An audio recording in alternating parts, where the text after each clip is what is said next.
talk about what is communication. I guess each one of us know what communication is, but let's redefine it.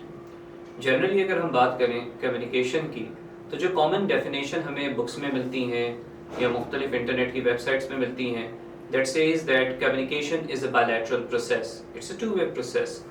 It involves a sender and receiver, who could be a speaker and listener, a writer and reader, and the exchange that is taking place between these two parties is of information, knowledge, feelings, emotions, etc. And this is pretty much the definition we come across all platforms. और यही है definition. What else could be the definition? But then there comes few questions that trouble me at times. For instance, ever got upset in life? Well, each one of us go through life, and each one of us do, face the difficult part, difficult times. So when we feel upset, what do? Now different people do different things to come out of that state of mind. हम में से कुछ एक लोग शायद reading करने लग जाते हैं, कुछ मूवीज देख लेते होंगे, शायद some people start eating a little too much, some people go out for a walk, some people may perhaps lock themselves in the room. आप क्या करते हैं? अच्छा, कुछ लोग अपनी फीलिंग्स को लिखते हैं, कुछ लोग खुद से बातें करते हैं, कुछ लोग अपनी सिचुएशन के ऊपर जो है एक एनालिसिस करते हैं. इन एग्जाम्पल्स की अगर बात की जाए, अपनी फीलिंग्स को लिखना, खुद से बातें करना, अपनी सिचुएशन को एनालाइज करना, क्या इसको भी हम कम्युनिकेशन की डेफिनेशन में लेंगे? क्योंकि कम्युनिकेशन की डेफिनेशन तो हमें बताती है इट्स बायलैटरल. यहाँ पे तो I don't think in 3 examples में से कोई भी एग्जाम्पल जो है वो bilateral है. तो can be counted as communication? Well, in my trainings, when I ask this question to participants, they say, well, yes, you can. You can count yourself as two. आप खुद से बातें करें तो एक आप हैं, और आप एक खुद से बातें करें तो आप दो हो गए. And I tell them that, look, I can never count myself as two. I, me, myself will always form one entity, and that's Farhan. Can never count myself as two. Until and unless शायद उसके दो हमारे पास जो हैं वो exception cases हैं.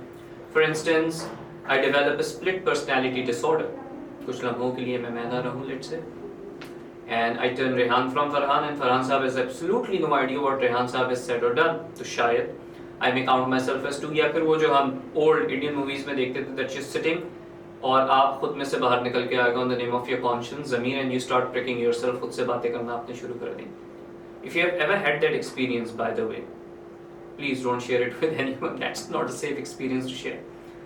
अगर ये दो exceptions हैं तो शायद मैं मान लूँ I'm two, but I doubt if anyone would have had that experience. I wish no one would have had that experience, because these are not positive experiences. So we can never count ourselves as two. So what's happening here? Are these instances of communication or not? Well, they are. We need to understand that there are more than one types of communication. The communication we defined earlier that we commonly come across in business communication books, maybe on different websites, that it's a bilateral process, that is the definition of interpersonal communication, जिसमें कम से कम दो parties involved होती हैं. The other type of communication is intrapersonal communication, जिसकी examples अभी हमने discuss की. Now, interpersonal communication is a unilateral communication. It's one way. It's self-talk. It's self-communication. And it is generally said that people who have strong interpersonal communication, they are better decision makers. It's not that interpersonal communicators are not strong decision makers, but generally the ones who have stronger interpersonal communication skills, they are stronger decision makers, because they can sit all by themselves and they have the ability to reflect upon all the available options with them. So it's important for us to think before we say anything. हमारे context में एक बड़ा common expression हम सुनते आए, पहले तोलो फिर बोलो. तो हमारे बड़े आज तक हमें क्या समझाते आ रहे हैं? वो जो तोलने वाला पार्ट है, the weighing bit, that's intrapersonal communication. And throughout our lives, they've been telling us first engage in intrapersonal communication and then engage in interpersonal communication. क्योंकि अगर आप इंट्रापर्सनल कम्युनिकेशन करे बगैर ही इंटरपर्सनल कम्युनिकेशन में चले जाते हैं, तो फिर there are chances of misunderstandings, miscommunication, and you might end up saying things that you may regret for a very long time in your life. So those of us who practices interpersonal communication, they turn out to be more effective communicators.